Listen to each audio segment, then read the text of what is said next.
viewers, hi. I am Navendu Kant, your trainer right now. My dear viewers, after knowing and understanding personal pronouns, its definition and respective examples in the previous video, today we will learn the second type of pronouns, that is possessive pronouns. Previous video में हम लोगों ने personal pronouns के definition, उसके examples और उससे related कई important information लेने के बाद अब हम लोग प्रोनाउंस के सेकेंड टाइप, जिसे पॉसेसिव प्रोनाउंस कहते हैं, उसके बारे में अंडरस्टैंडिंग डेवलप करेंगे. Let's know about the definition of possessive pronouns that has been given as below. Pronouns used to express possessions or ownership or relationship in sentences are called possessive pronouns. ऐसे pronouns जिन्हें sentence में use किया जाता हो क्या बतलाने के लिए? To express possessions.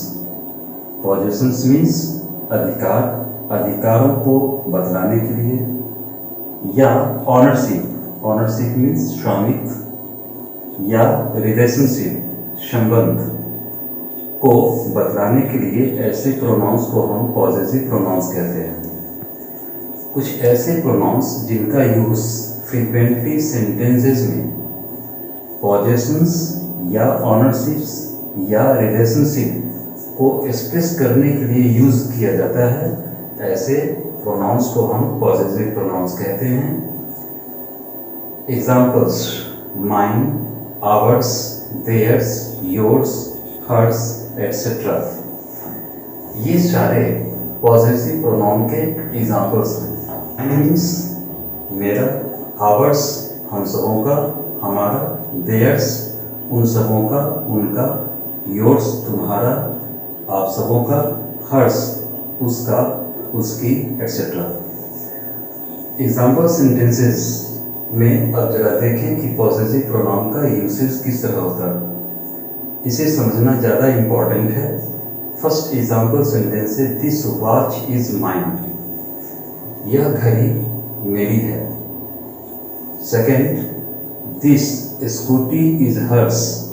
यह स्कूटी उसकी है. These problems are theirs, not ours.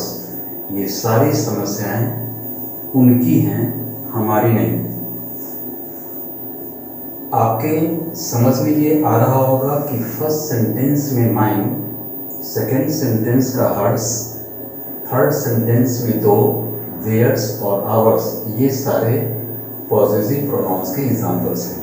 यहाँ ये जानना और भी ज़्यादा इम्पॉर्टेंट है कि पॉसेसिव प्रोनाउंस का यूज़ सेंटेंस में ऑलवेज प्रेडिकेटिव फॉर्म में होता है. पॉसेसिव प्रोनाउंस का यूज़ ऑलवेज सेंटेंस में प्रेडिकेटिव फॉर्म में होता है, और जब प्रेडिकेटिव फॉर्म में पॉसेसिव प्रोनाउन का यूज़ होता है तो ऐसे प्रोनाउंस के बाद कभी भी नाउन्स फॉलो नहीं कर सकते, उनके बाद नाउन्स कभी नहीं आ सकते. जैसे यहाँ माइन के बाद कोई नाउन नहीं आ रहा, सेंटेंस माइन पे लास्ट कर गया. सेकेंड सेंटेंस में भी हर्स पॉसेसिव प्रोनाउन है, इसके बाद कोई नाउन फॉलो नहीं किया. उसी तरह देयर्स और आवर्स के केसेस में. यहाँ आप ये भी जान लें कि किसी सेंटेंस का दो मेजर पार्ट होता है. दो मेजर और मोस्ट इम्पॉर्टेंट एलिमेंट्स होते हैं, सब्जेक्ट और प्रेडिकेट. सब्जेक्ट किसी सेंटेंस का सब्जेक्ट होता है. जैसे फर्स्ट सेंटेंस में दिस वॉच, ये सब्जेक्ट है. थर्ड में दीज प्रॉब्लम्स, ये सब्जेक्ट्स हैं. सेकंड में दिस स्कूटी, ये सब्जेक्ट है. किसी सेंटेंस का सब्जेक्ट क्या होगा? किसी सेंटेंस का सब्जेक्ट फर्स्ट पर्सनल प्रोनाउन यानी I, we, you, he, she, it, they, seven वो होंगे, या उस सेंटेंस का फर्स्ट प्रोनाउन लिविंग या नॉन लिविंग। जैसे वॉच फर्स्ट सेंटेंस में नॉन लिविंग नाउन है, फर्स्ट प्लेस पे है, तो ये वॉच सब्जेक्ट होगा। थर्ड सेंटेंस में भी प्रॉब्लम्स, ये फर्स्ट नाउन है, नॉन लिविंग नाउन है, ये सेंटेंस का सब्जेक्ट होगा। और सेकंड सेंटेंस में scooty first non living noun है, ये सेंटेंस का सब्जेक्ट होगा। तो किसी सेंटेंस का सब्जेक्ट क्या होगा? सेंटेंस के फर्स्ट प्लेस पे यूज होने वाले पर्सनल प्रोनाउंस जो 7 होते हैं वो, या सेंटेंस के फर्स्ट प्लेस पे यूज होने वाले नॉन लिविंग नाउन या लिविंग नाउन। प्रेडिकेट क्या होगा? तो सेंटेंस में सब्जेक्ट के बाद जो वर्ब आता है, उस वर्ब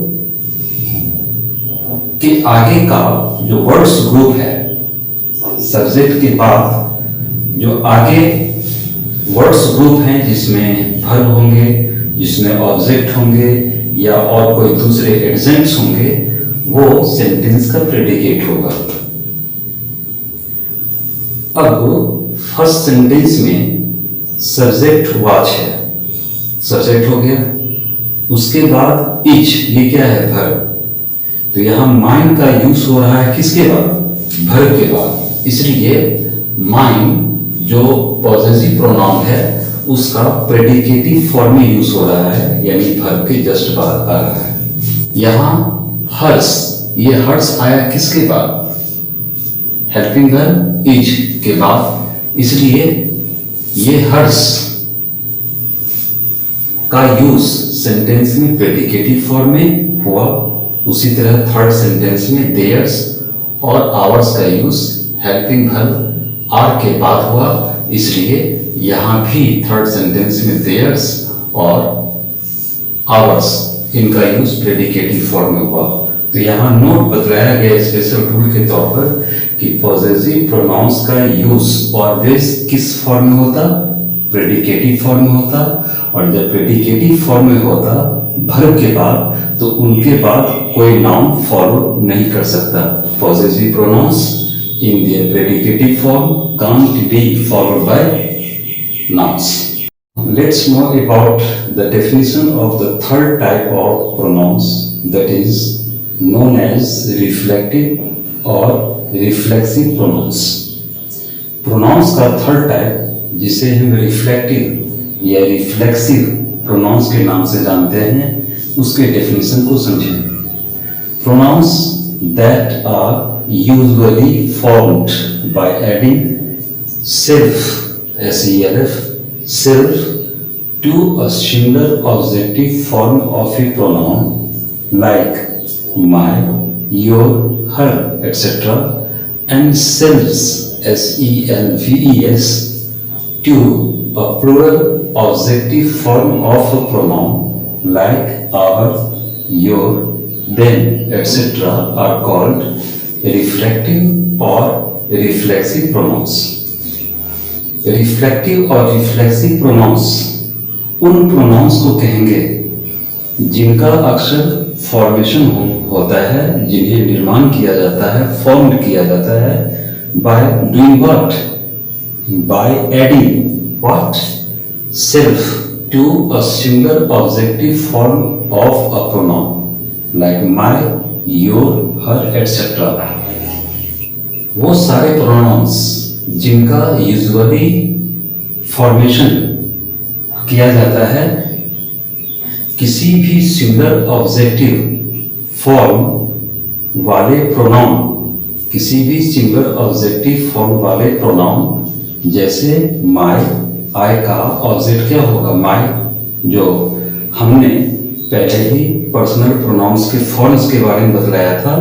आई का ऑब्जेक्ट माय, यू का ऑब्जेक्ट योर, सी का ऑब्जेक्ट हर, ये सारे सिंगुलर ऑब्जेक्टिव फॉर्म वाले प्रोनाउन हैं। तो जिन प्रोनाउंस का फॉर्मेशन यूजुअली ऐसे इन 3-4 सिंगुलर ऑब्जेक्टिव फॉर्म वाले प्रोनाउन के लास्ट में सिर्फ जोड़ करके और इसी तरह जिनका फॉर्मेशन किसी प्लूरल ऑब्जेक्टिव फॉर्म वाले प्रोनाउन जैसे आवर, योर, देम के लास्ट में सेल्स जोड़ने से किया जाता हो, जोड़ने पर किया जाता हो, ऐसे प्रोनाउंस को हम रिफ्लेक्टिव या रिफ्लेक्सिव प्रोनाउंस कहेंगे। दो चीजें, कुछ ऐसे प्रोनाउंस जिनका फॉर्मेशन यूजुअली किसी सिंगल ऑब्जेक्टिव फॉर्म वाले प्रोनाउन के लास्ट में सेल्फ और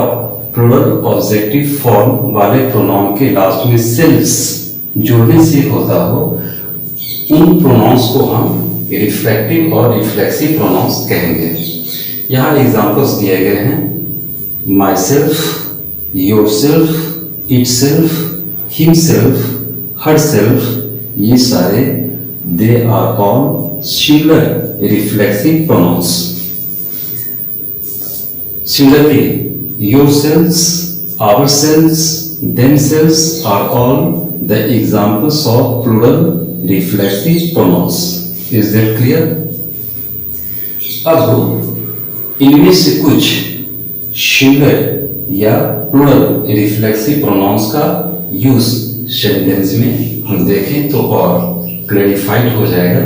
जैसे फर्स्ट एग्जांपल सेंटेंस है, you have yourself destroyed it, आपने खुद ही इसे बर्बाद कर दिया है। You have yourself destroyed it, यहाँ पे यू पर्सनल प्रोनाउन का एग्जाम्पल है, यू नो इट बेटर, और योरसेल्फ यू पर्सनल प्रोनाउन का रिफ्लेक्टिव और रिफ्लेक्सिव प्रोनाउन का एग्जाम्पल हो गया। सेंटेंस का मीनिंग हुआ आपने खुद ही इसे बर्बाद कर दिया है।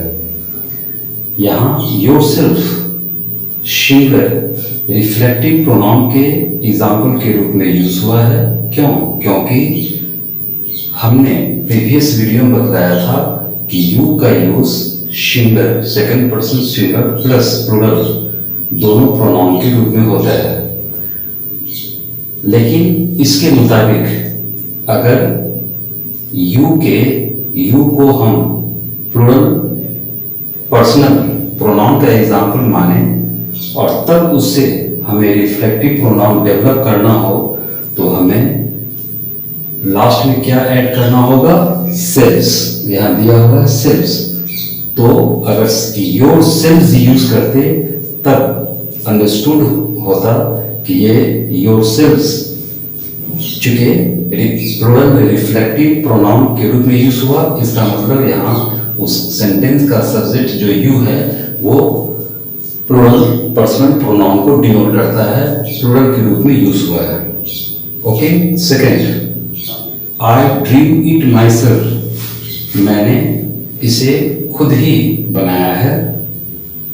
आई dream it my self, I personal pronoun का एग्जाम्पल, उसका सिंगुलर रिफ्लेक्टिव प्रोनाउन क्या होगा? My self. तो यहाँ आपने देखा कि माई सेल्फ का यूज सिंगुलर रिफ्लेक्टिव प्रोनाउन के रूप में किस सब्जेक्ट के लिए किया गया?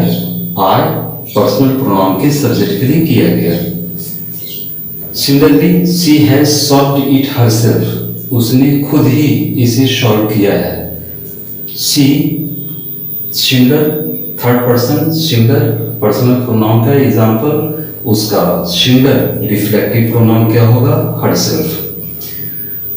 And the last sentence, it stopped itself, यह खुद ही रुक गया। इट स्टॉप्ड इटसेल्फ, यह खुद ही रुक गया। तो यहाँ इट जो third person singular personal pronoun का एग्जाम्पल है, उसका सिंगुलर रिफ्लेक्टिव प्रोनाउन क्या होगा? इटसेल्फ। यहाँ इन सारे एग्जाम्पल सेंटेंसेस से गुजरने पे एक बात आपके जहन में होनी चाहिए कि ये रिफ्लेक्टिव या रिफ्लेक्सिव प्रोनाउंस का एग्जाम्पल सेंटेंस में कहीं भी यूज हो सकता है। इसका यूज भर के बाद और ऑब्जेक्ट के बाद भी हो सकता है। जैसे यहाँ पे फर्स्ट सेंटेंस में हैव भर के बाद यूज हुआ किसका? रिफ्लेक्टिव प्रोनाउन का, योरसेल्फ का। जबकि सेकंड सेंटेंस में माई सेल्फ यूज हुआ ऑब्जेक्ट इट के बाद, ऑब्जेक्ट इट के बाद। उसी तरह से थर्ड सेंटेंस में और फोर्थ सेंटेंस में हर सेल्फ और इट सेल्फ का यूज सेंटेंस में ऑब्जेक्ट के बाद हुआ। तो इस तरह हम कह सकते हैं कि रिफ्लेक्टिव और reflexive pronouns can will be used anywhere in sentences after the helping verb और मेन वर्ब और even towards the last of the sentence, that is just after the object. Is that clear? Hello viewers, pronouns chapter के अब तक बताए गए आज के video lecture में सेकेंड टाइप और थर्ड टाइप के डेफिनेशंस और एग्जांपल्स को समझने के बाद उनके बारे में और भी ज़्यादा चीज़ों को जानने के लिए अगर डिज़ायरस हैं, ईगर हैं, तो आप मेरे व्यूवर्स मेरी लिखी हुई book conceptual English grammar at a glance by M कंट published by Blue Rose Publishers, जो अब आपके लिए ऑलमोस्ट 50% बोनेंजा डिस्काउंट ऑफर के साथ डिजिटल फॉर्मेट में गूगल प्ले बुक पे अवेलेबल है, उसे आप बाय कर सकते हैं। और अगर आपको इस बुक का फिजिकल फॉर्मेट में पब्लिश्ड हुआ हैंड बुक चाहिए, तो वो बुक जो लॉकडाउन लिफ्टेड होने के बाद 4 e-commerce channel Amazon, Flipkart, Snapdeal और जो ब्लू रोज स्टोर्स पे अवेलेबल होगा, उन्हें आप 12% स्पेशल डिस्काउंट ऑफर के साथ खरीद सकते हैं। Now, my dear viewers, if you consider the content of the video to be educational, informative, quite amazing and different, you please don't forget to subscribe the channel by pressing the bell icon. Please don't forget to like the video and share it in more and more numbers. My dear viewers, stay home, stay safe.